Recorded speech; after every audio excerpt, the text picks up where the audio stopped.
souvenez très certainement de ce moment mythique de l'apparition de Mirai Trunks dans Dragon Ball Z, un moment extrêmement fort. Trunks qui dévoile que Goku n'est pas le seul Super Saiyan, qui tranche Freezer sans aucune difficulté, le tout avec une mise en scène épatante, une animation très propre, ainsi qu'une musique marquante. Pourtant, saviez-vous que la musique de cette scène légendaire est en fait un plagiat? Aujourd'hui, nous allons parler d'un des plus grands scandales de l'histoire de Dragon Ball, le cas de Kenji Yamamoto.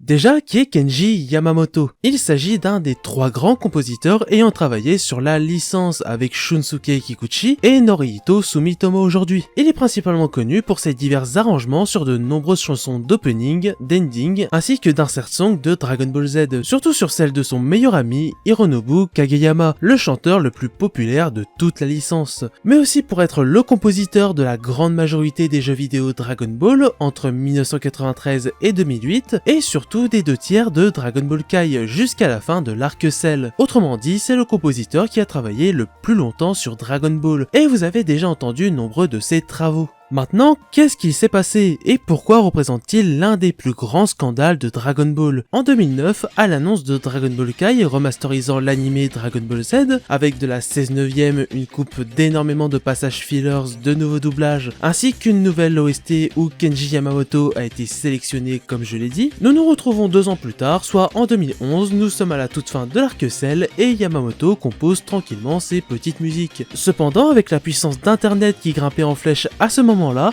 certains fans pointent du doigt une ressemblance entre quelques BGM de Dragon Ball Kai et certaines de petits films d'auteur comme Avatar ou Terminator. L'affaire retentit beaucoup à l'international, notamment dans la sphère anglophone, et le 9 mars 2011, la Toei annonce soudainement le licenciement de Kenji Yamamoto, après plus de 24 ans de collaboration avec lui. Alors plusieurs choses, déjà peut-être que vous vous dites qu'il doit s'agir d'une ressemblance fortuite ou d'un malentendu. J'aimerais bien vous faire écouter directement les morceaux concernés pour que vous puissiez en juger par vous-même. Malheureusement, entre YouTube et les droits d'auteur, c'est compliqué. Du coup, je vous ai laissé plusieurs liens de vidéos qui font la comparaison en description et je vous invite très fortement à aller écouter. Spoiler, il y a très peu de chances que vous émettiez un doute sur le jugement qu'a reçu Yamamoto. Ensuite, et c'est là le point le plus important, ces cas de plagiat ne datent pas de Dragon Ball Kai, mais de quasiment le début de sa carrière. On en retrouve un peu partout au fil du temps, que cela soit sur Dragon Ball Z, dans les films, mais surtout dans les jeux. L'information circulait un peu sur certains forums à l'époque, mais ne faisait pas vraiment de bruit de par le manque de puissance d'internet avant les années 2010, et que la mentalité était différente, c'était plus dressé comme un constat plutôt que comme une manière de le faire virer. La question que vous pouvez vous poser, c'est comment se fait-il qu'il ait fallu tout ce temps pour le prendre la main dans le sac? Et je vous répondrai que ce n'est pas tant le temps qu'il a fallu pour pointer du doigt ses actes, mais plutôt celui pour qu'il y ait des répercussions. Il y a encore 1 ou 2 décennies, le Japon était bien plus fermé au monde qu'il ne l'était aujourd'hui. Cela implique aussi son ouverture à la culture générale, et c'est sur ce terrain-là que Yamamoto jouait. Il reprenait souvent d'assez vieux morceaux de musique de groupes et chanteurs en eux-mêmes, voire de séries, films ou jeux vidéo, certains étant parfois locales, mais il s'agissait toujours d'œuvres plus ou moins connues à l'étranger,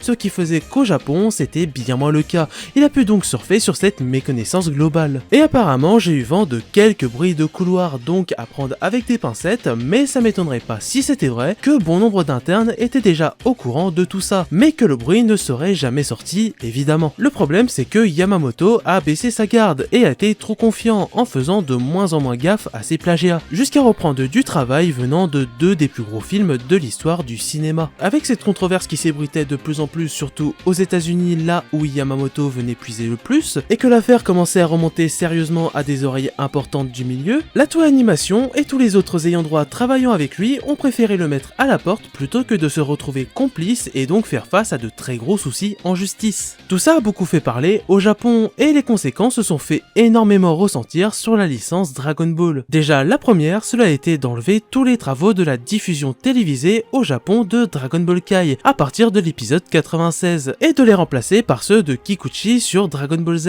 en comptant que cela a été effectif pour la télévision jusqu'à la fin de l'arc Cell, ce qui représentait 3 épisodes vu qu'il finissait au 98, même si cet épisode-là sur le futur de Trunks ne fut même pas diffusé. Ce changement a aussi eu lieu sur les Blu-ray et DVD, où à terme la Toei a sorti de nouvelles éditions avec l'OST de Kikuchi, où le placement et mixage sont absolument dégueulasses, tant cela a été fait dans l'urgence. Pour continuer dans ce registre, à partir de l'été 2011, ceux qui ont acheté en magasin le jeu Dragon Ball Z Raging Blast 2 ont pu constater quelque chose d'assez surprenant, vu que les musiques, ils les avaient sûrement déjà entendues, vu que l'OST de Raging Blast 2, où Yamamoto avait composé la musique d'opening, ainsi qu'ayant fait des arrangements sur certaines pistes, mais n'étant pourtant pas le compositeur principal, elle a été remplacée par celle de Budokai Tenkaichi 2. Également, quand Bandai Namco ressortit Dragon Ball Z Budokai 1 et 3 en remasterisé sous le nom de Budokai HD Collection en 2012, ils en profitèrent pour continuer d'effacer les traces de l'histoire de Yamamoto en changeant toute l'OST.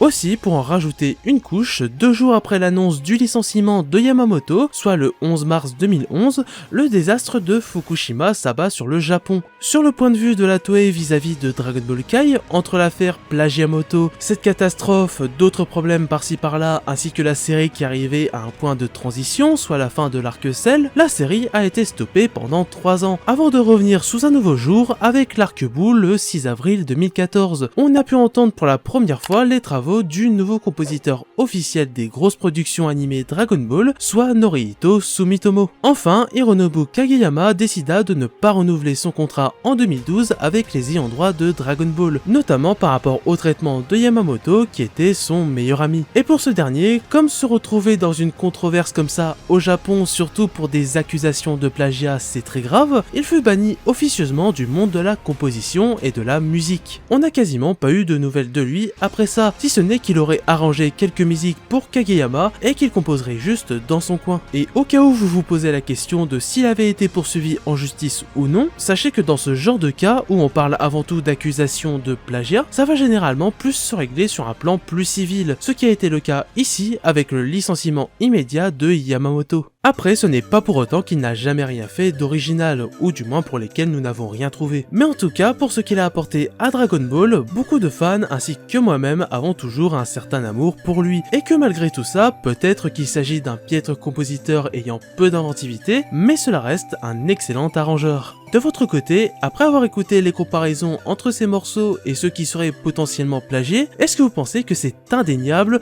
ou que le jugement fait envers Yamamoto a été trop dur et que l'on reste dans l'inspiration? Donnez-moi votre avis dans les commentaires. Pensez au pouce bleu, à vous abonner et à checker les liens en description, notamment mon Twitter où je suis le plus actif. Je vous remercie d'avoir suivi la vidéo jusqu'au bout, c'était Dorian, tchuss!